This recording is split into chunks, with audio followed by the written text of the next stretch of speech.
This video covers the use and maintenance procedures for the Wrangler 1710 and Wrangler 2010 automatic scrubbers. By following these procedures, you can expect many years of trouble-free service. While this video contains lots of good information about your scrubber, it doesn't cover all the safety precautions you need to follow to use the scrubber safely. The safety precautions are on the first few pages of the operation manual, and if you haven't read it yet, you should do that now. Before you start using the scrubber, there are a couple of maintenance tasks you need to do. When the scrubber is done charging, it's time to check the water in the batteries. Put on your safety glasses and rubber gloves because you're going to be dealing with battery acid. If you get battery acid on your skin or in your eyes, rinse the area with cold water for 15 minutes. If you accidentally ingest the battery acid, seek medical help immediately. Unplug the battery charger and check to make sure the recovery tank is empty. Inspect the ball float to make sure it's installed correctly. Place the recovery tank lid on the floor. Using the foot pedal at the back of the machine, lift the scrub motor. Press down on the foot pedal at the front of the machine and lift the tanks until they are resting on the handle. You will find 2 batteries in the battery compartment.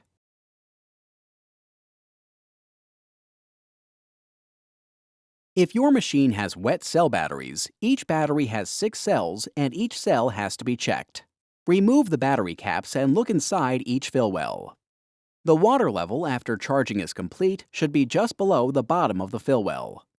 If the water level is low, add distilled water until the water level is just below the bottom of the fill well.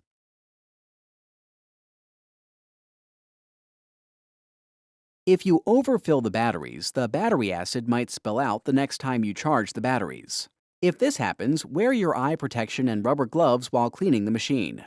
Remove the batteries and dispose of the battery acid according to your local requirements. In addition to being a pain to clean up, the capacity of the battery will be reduced if this happens too often. Check the battery connections and make sure they are tight and not corroded. If there is corrosion on the battery terminals, use a brass brush to clean it off.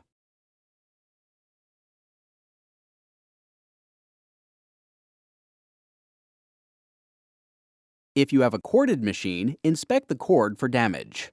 If the cord is damaged, repair it before using the machine. Inspect the scrubbing pad. If it needs to be replaced, remove the pad driver by turning it counterclockwise. Squeeze the spring clip on the pad holder to remove it from the pad driver. To make it easier to put on the spring clip, place the pad on the floor and step on the center hole of the pad. Place the new pad at the center of the pad driver. Be careful. If the pad is too far to one side, the machine will wobble. Put the spring clip back on the pad driver and press down until you hear it click twice. Put the pad driver back on the machine by lining up the openings in the pad driver with the drive casting and turning the pad driver clockwise.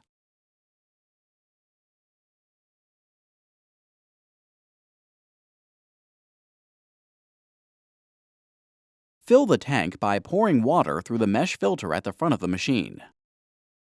Add cleaning chemicals to the solution tank.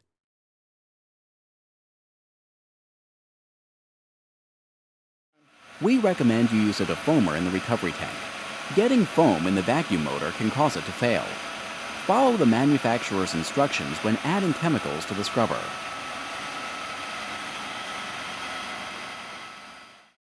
There is a fill gauge at the back of the machine to let you know how much solution you have left. Now that you've checked the batteries and the scrubbing pad, it's time to scrub the floor. Press the power button to turn the machine on. Lower the scrub head by using the foot pedal at the back of the machine. Pull on the solution lever to allow water to flow. Turn on the scrub motor and the vacuum motor, then lower the squeegee.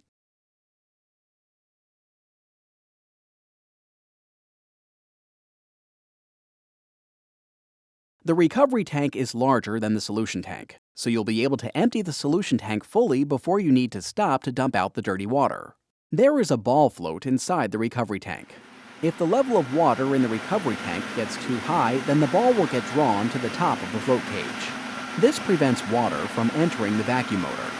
You will notice a sudden change in the sound of the vacuum motor when the ball float activates.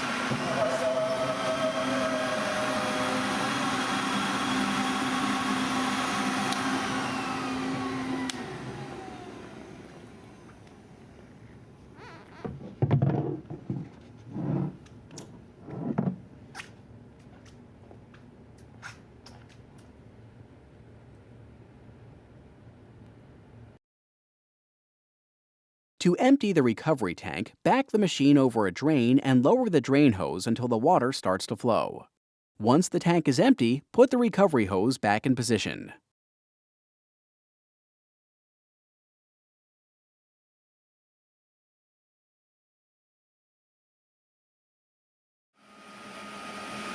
Your machine is equipped with a battery meter.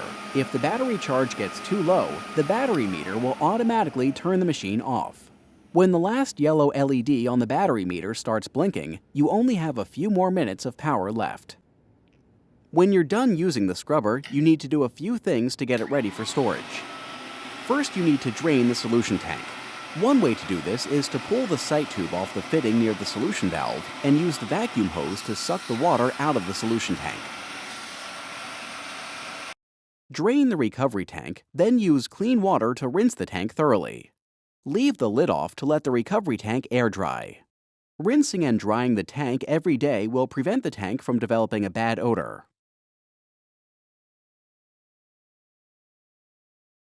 Remove the squeegee and inspect the blades. If the blades are torn or worn, replace them. Clean away any bits of debris from the squeegee blades.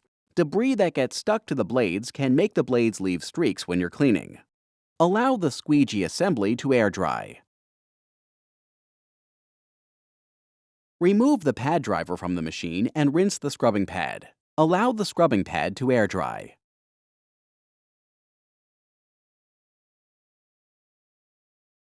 Make sure the machine is off, then plug in the battery charger. Charge the machine whenever you're done using it. If the batteries are very low, it can take up to 15 hours to charge them back up. Not giving the batteries enough time to charge is a common cause of poor battery performance. Be sure to allow enough time for charging. When the charge cycle is done, the light by the full battery symbol will be green. To change the squeegee blades, you will need a 1/4-inch Allen wrench.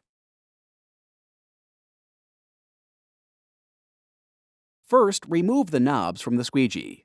Turn the squeegee over and remove the 6 bolts from the underside of the squeegee assembly.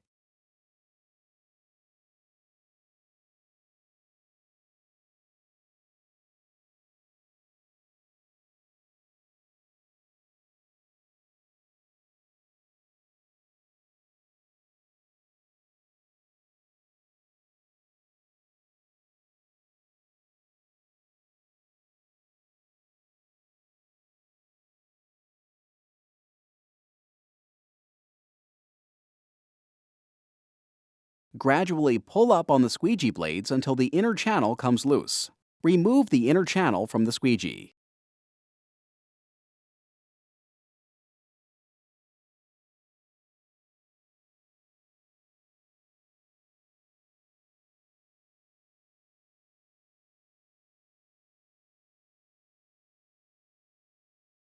Remove the old blades and place new blades into the squeegee housing.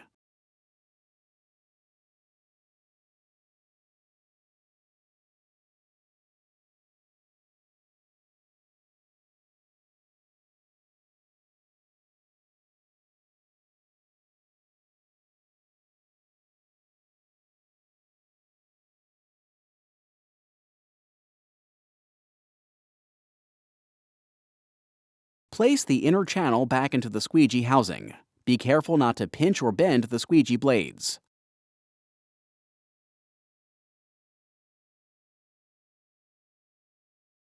Install the bolts and tighten them with the Allen wrench. Note that the 2 longest bolts go next to the opening in the squeegee. These are the bolts that hold the knobs.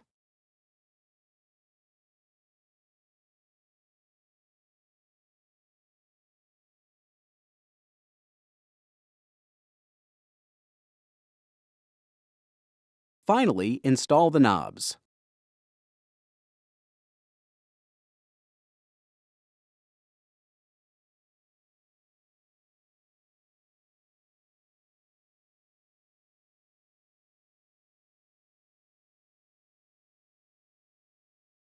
Once a month, inspect the casters and wheels. Remove any debris that has accumulated near the axles or the swivel. Once a month, inspect the machine for loose hardware. Tighten any loose screws or bolts found. Both the vacuum motor and the scrub motor have carbon brushes that need to be inspected every 500 hours. Inspecting and replacing the carbon brushes can be done by your local service center. If the carbon brushes are not changed before they are completely worn out, damage to the motor can occur, and it may be necessary to replace the entire motor to repair your machine. That's the end of the basic use and care instructions for the Wrangler 1710 and Wrangler 2010.